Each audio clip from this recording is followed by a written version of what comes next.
Chapter 26. When we got back upstairs, we found Samson curled up, snug as a bug, under the table in the boys' room, sound asleep and clutching the Slinky from the Mega Mart to his face in a way that was sure to leave a funny mark in the morning. He'd pulled off one of the flowery motel bedspreads and draped it over the table like a tent, leaving the beds for Will and Fish, but he'd taken all the pillows with him. In the girls' room, Bobby took one bed for her whole self, and I shared the other with Lil and her big angel feet and her lumberjack snore. Just before she fell asleep, Lil sighed. "You never can tell when a bad thing might make a good thing happen," she said quietly, and at first I wasn't sure if she was talking to herself or to me. It wasn't easy for me to fall asleep that night. The mattress was hard and the bed sheets were rough against my cheek. Lil's words haunted me, keeping my mind running like a mouse on a wheel. I thought about the boys across the hall and about Will kissing me in the pool. I thought about Lester on his cot outside in the bus and Lil next to me dreaming of him. I thought about Bobby and how she was beginning to feel like something awfully close to a friend. And then I thought about the homeless man behind the diner and about Papa tucked in his bed at Salina Hope, and I wondered if either of them would ever be able to find any good in all the bad they were caught in. Before Papa's accident, the biggest bad in my life had been Grandma Dollop dying. I remembered standing next to Papa at Grandma's funeral when I was 10 years old. He'd held my hand the entire time. There in the cemetery, Grandma had been laid to rest, surrounded by flowers and family. Jars and jars of her radio favorites were stacked on and around, and even inside the casket, like Grandma Dollop was one of the pharaohs of Egypt, taking all of her treasures with her. Aunt Dinah and Uncle Autry were there with their families, as well as a few of the remaining great aunts and uncles and second cousins who were able to make the journey south. Even Grandma's light-fingered sister, Jubilee, was there, though Mama had been sure to hide all of her jewelry and kept a close watch on the silverware when Jubilee came over to the house for the wake.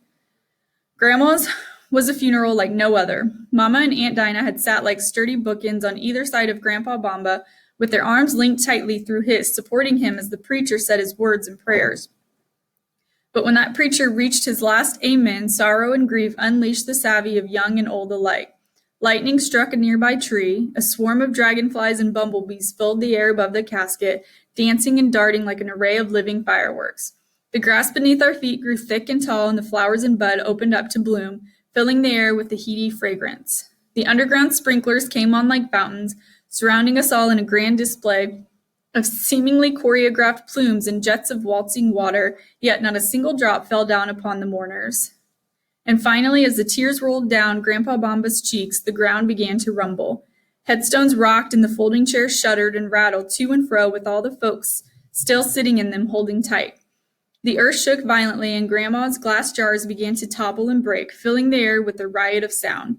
Organ music and gospel choirs, country western ballads, and papa polka music flew into the air like boisterous confetti.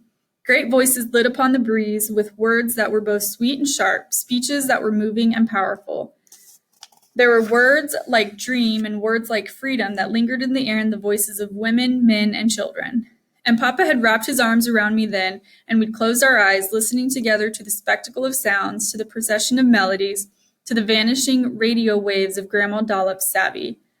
These memories and more flooded my mind as I tossed and turned in that motel bed outside Lincoln. All my running away and all of this fuss and trouble was for Papa, I reminded myself. It was all for Papa. But something about that idea nagged at me. Something flummoxed me deep into the pit of my stomach with a nick and a snarl. I had run away for Papa, hadn't I? I'd fled the church in Hebron, convinced that I had to, convinced that I could wake up my Papa and make things right. But now, lying in the too dark room of the Lincoln Sleepy Tin in a Mega Mart t-shirt, with the tag still attached and scratching my neck, it occurred to me that maybe Papa hadn't been the only reason I'd run away. Running away meant running from something. When I walked out of that church in Hebron, I was running toward Papa, but maybe I was running away from something else. Running away from my unexpected, unwished-for savvy. Running away from the fact that I was growing up and life was changing as quick and sure and electrifying and terrifying as rocket sparks, or Fish's hurricane, or even a very first kiss. These thoughts kept me wide awake late into the night. The boys moseyed into our room just after 9 o'clock the next morning, balancing styrofoam plates of thick, crisp waffles and plastic cups of orange juice from the breakfast bar downstairs. Will Jr. wore a long black Mega Mart t-shirt, and his hair was tousled and tangled. Since running away from Hebron, Will had almost completely lost the serious look that I was so used to seeing him wear. "It's getting late," said Lil, opening the curtains and nearly blinding me with morning sunlight. I, I let you sleep too long. "Wake up, Sleeping Beauty," Will said, shoving a plate of sticky, syrupy waffles my way. "You went downstairs?" I said in a whisper, making sure Lil couldn't hear. "Did anyone see you?" Will leaned in close to my ear. "No one saw us, Mibs," he whispered back before sitting on the edge of the other bed next to Fish, who had already dug into his breakfast. Bobby was in the bathroom taking forever to get herself ready, and Lil fussed and mussed over Samson, trying to run a comb through his mane of dark hair before he could escape into the recess of the empty motel closet. Across from me, Fish let go a belch to be proud of, and Will Jr. matched it in length and volume as though trying to beat a world record. I wrinkled up my nose at them as I cut my waffles. "I thought you wanted to grow up to be just like your daddy, Will Jr.," I scolded, trying to not let on that I was still feeling unsettled by his kiss in the pool. But the boy just smiled and winked. "I do." Fish snorted and jabbed Will in the ribs with his elbow, dripping syrup on the floor with his fork. "Don't tell me Pastor Meeks can't belch like that," he said through a mouthful of waffles. "Pastor Meeks can't," Will replied with another shameless grin. Lil chose that moment to try to turn on the television, wanting to check the weather. We all turned to her with a sudden shout of "don't" that nearly made that poor woman sprout wings and fly. Fish stood up so fast he knocked his plate of waffles face down onto the floor. He bumped Will, who elbowed the plastic cup of orange juice on the nightstand next to him and sent it spilling and dripping into the drawer with the Bible and the phone book and the pizza delivery coupons. Bobby unlocked the bathroom door and stepped out in time for the rest of us to make a dash for towels and water. Lester knocked just as things were returning to order. He was wearing the new tie Lil had bought him, along with a clean shirt and a fresh pair of overalls. "Time to go," he said with a broad smile, just for Lil. Lil straightened the knot in Lester's tie, returning his smile and letting one hand linger lightly on the man's chest. "You look real fine, Lester," said Lil, beaming. Since everyone else was ready to go, I dressed as quickly as I could in the bathroom.